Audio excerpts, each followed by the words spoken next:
The new visa mistakes in Thailand. I'm going to explain Thailand's new entry rules, basically because I've been getting a bunch of requests in the comments to talk about this. Let's get into this, because for a lot of you, you think this is getting out of hand in Thailand, but maybe not Vietnam yet. Yes, Thailand is turning people away at the border like it's a bit of a nightclub, but I think there's a pretty real explanation for all of this. Every week now, there's been a YouTuber crying about being locked up. They're stuck in the airport bathroom because they got denied entry, refused re-entry, or told their visa looks run suspicious. But immigration hasn't actually changed any laws in Thailand yet. They've changed the enforcement, and they're cracking down hard on serial tourists, slow nomads, and anyone who can't prove funds, booking, or an onward ticket. I was just in Bangkok. My immigration process was totally smooth again for the fourth time this year. So let's make sure yours is true. Let's have our coffee and talk about it.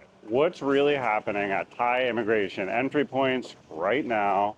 Thai immigration is rejecting people for the same three reasons over and over again, and none of them really have anything to do with bad luck. The first is just simple. It's too many visa exemptions in a row. If you've been bouncing in and out on 30-day stamps, they can see the pattern instantly, and they're treating it like you're living in the country without permission. This is an issue. Second, land border runs are getting hammered. Laos, Cambodia crossings are denying people daily, especially anyone on a bus. And third, officers are flagging digital nomad behavior if you don't have a DTV visa. So laptops, employer, vague travel plans, if your story doesn't match your passport history and stamps, they'll turn you around, no questions asked. Essentially, are you accidentally treating a 30-day stamp like a permanent residency? A visa exemption is not a visa, and Thailand is finally acting like it, right? The difference is in action here. Immigration officers can see every entry, exit, and extension you ever made. And when they notice you're stacking those 30-day stamps like they're Pokemon cards, that is where the trouble starts. The visa exemption is meant for short, straightforward tourism, not long-term stays broken up by quick border hops. If your plan is to just keep renewing by leaving every month, that's exactly the pattern they're cracking down on. So nothing has changed on paper, but everything has changed in how they interpret your intentions. You should not have any issue with Thai immigration if you're like me. I live outside of Thailand for the vast majority of the year in Da Nang, Vietnam, but I frequently fly into Bangkok and occasionally Chiang Mai to see friends, travel, and film. In 2025 and hopefully into 2026, this is just not a problem. It's very straightforward and easy to enter Thailand. So what is the problem area? Land borders, full stop. Airports are still letting the majority of travelers through, but the land crossings at Laos, Cambodia, and Myanmar have become the strictest they've been in years. Officers there are denying anyone who even looks like they're doing a visa run, backpackers on buses, people with no return flights, or anyone who's racked up multiple entries in the last few months with no explanation or visa. These checkpoints are where most of the horror stories are coming from, and even travelers with clean records are getting grilled. So if you're relying on land borders for re-entry in 2025, that might be a dice roll. Thinking you can still get away with the visa run from the islands south into Malaysia and back is a little bit like playing with fire. And ultimately, I think you're risking your passport entry stamp into Thailand if you're doing that. So what do you need to know to get Thai immigration right in 2026, I think is the real question here. First, just assume you will be questioned. Have your onward ticket ready, even a refundable one, because officers are denying people who show up without proof of departure. Second, keep at least 20,000 to 40,000 baht accessible in your bank app or cash. They've been asking more travelers to show funds at the counter. Third, book actual accommodations for your entire stay. Not I'll figure it out, not some random address your friend sent you, right? Fourth, stop doing back-to-back entries. This is a dead giveaway. If you need more time, apply for a fucking visa, man. Pay for it. Just do the paperwork. So I'm gonna get killed by a bus here if I don't pay attention. Ugh. Let's turn the corner. If you need more time, honestly, apply for a visa. That's the best advice. And finally, make sure your travel purpose makes sense. With your history, clarity will get you stamped into Thailand. So what are some of the biggest new mistakes people are making right now in 2025? First, they're treating Thailand like it's Bali or Siem Reap. There's no more showing up in Koh Samui with no plan post White Lotus, right? No onward ticket and a laptop ready to work from cafes while claiming to be a tourist. They know it. They're in on it.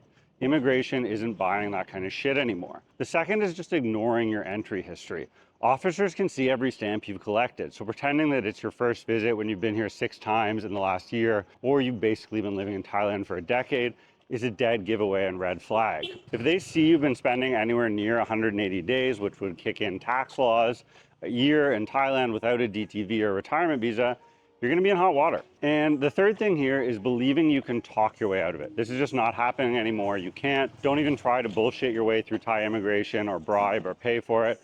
Once an officer denies your story and decides it doesn't add up, no charm or excuses will save the entry and get you in 2026. Just accept it, turn around, head back to Cambodia, Vietnam, or Bali, and get your visa shit sorted, man. So how do you actually avoid getting denied entry to Thailand in 2026? You start by traveling like someone who expects to be checked and stop. Have a real onward ticket, not the kind you buy for 12 bucks on an internet site, not a vague plan to maybe go to Laos later, a lot of money available to prove that you can pay for your entire trip or stay, because officers are just asking more travelers to show this solvency. Book legit accommodation, as we said, hotels, Airbnbs, condos, whatever, just something concrete and trackable that you can demonstrate. If you've been stacking your entries, stop rolling the dice.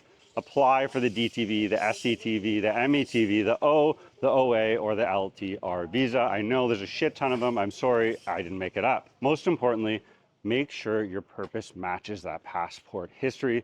Consistency will get you stamped in.